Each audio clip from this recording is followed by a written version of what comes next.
What I'm about to show you looks exactly like what the Bible teaches us about Sodom and Gomorrah. That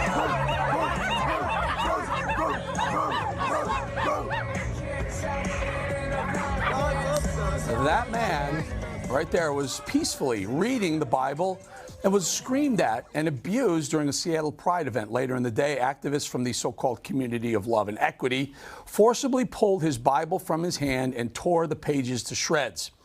Let's now bring in ERIC METAXAS. He's a host of ERIC METAXAS Radio Show. He's author of Is Atheism Dead? ERIC, you know, the Bible, I believe the Bible says Satan hates it when the scriptures are read out loud in public. Is this evil right there on earth, right there? Well, where are we watching that? Go ahead. Let's think of it this way. Most of those people look mentally ill. They don't look like mature adults. They look like foolish maniacs. Let's just be clear, right? Now, you think about this, contrast this with the civil rights movement in America. There was tremendous dignity. They had the moral high ground.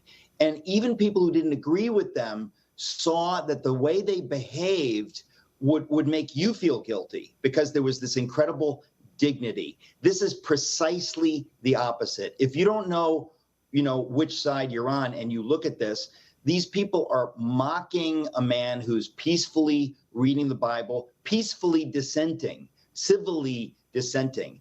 And they seem to be relishing this.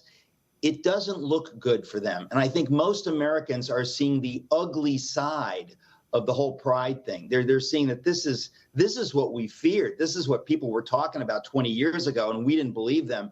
When you see this madness unleashed in your communities, any sane person says, I am not for that. I am not for that. And the fact that they're mocking this guy who's trying to read the Bible, they hate the fact that he has the right in America to dissent. He's dissenting from their point of view. And they're basically trying to say to him, like, no, you can't. You have to agree with us, or, we're gonna mock you and, just treat you.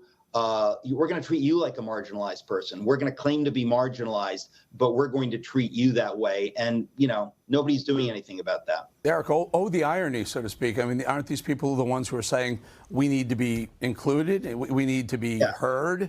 And they're taking a guy who just wants to read the Bible, not fighting. He didn't have a fist up. He was minding his own. It looks like real evil to me, Eric. Am I wrong? Well, no, the reason it looks like real evil is because it is real evil. Most of us, listen, we've been blessed to live in America. We haven't seen much actual evil. We are seeing evil. We're seeing demonic evil, satanic evil. And it's good that we see it. It's good that we recognize it is real. It's good that we recognize God sent his son to die on the cross to defeat evil, not just to make us a little better, not so that our lives could be a little better, but to defeat evil. There is evil in the world, and we're seeing it in all kinds of ways. Most people looking at this stuff, when we saw the LA Dodgers thing, where that group mocked the crucifixion of Jesus in a sexual way. So there's no other word for that. But work with me here, Eric. After we did our last segment, we talked about the Pope and why the Pope said be more inclusive to LGBTQ community. Yeah. I saw your podcast, and you did a great assessment of what the Pope said and how literal we should take the Pope's words. I got about a minute or so for you. So the Pope sees nuns being mocked and made fun of by the trans community, and yet within days he says be more inclusive. What am I missing? Well, you're not missing anything. Most people this is kind of an amazing moment in America right now, because if you have common sense, everybody with common sense is seeing pretty much the same thing. There's black and there's white. 1 + 1 = 2. There are men, there are women.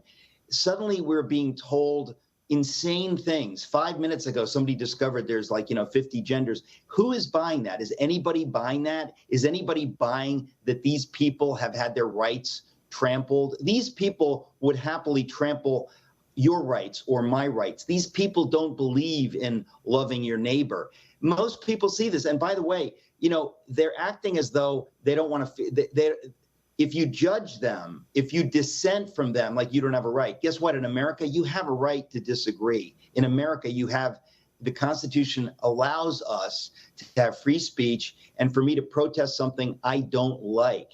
So the idea that we're living with this madness and the cops are standing down and letting people get away with it. Most Americans are fed up. There's no doubt about it. All you have to do is open your eyes. I got to go, but I'll tell you, folks, if you haven't seen Eric's content on YouTube, radio show and/or podcast, you don't have to be a holy roller to listen. There is so much common sense that emanates from that man right there, ERIC METAXAS. Thank you for joining us. Appreciate it. Thank you.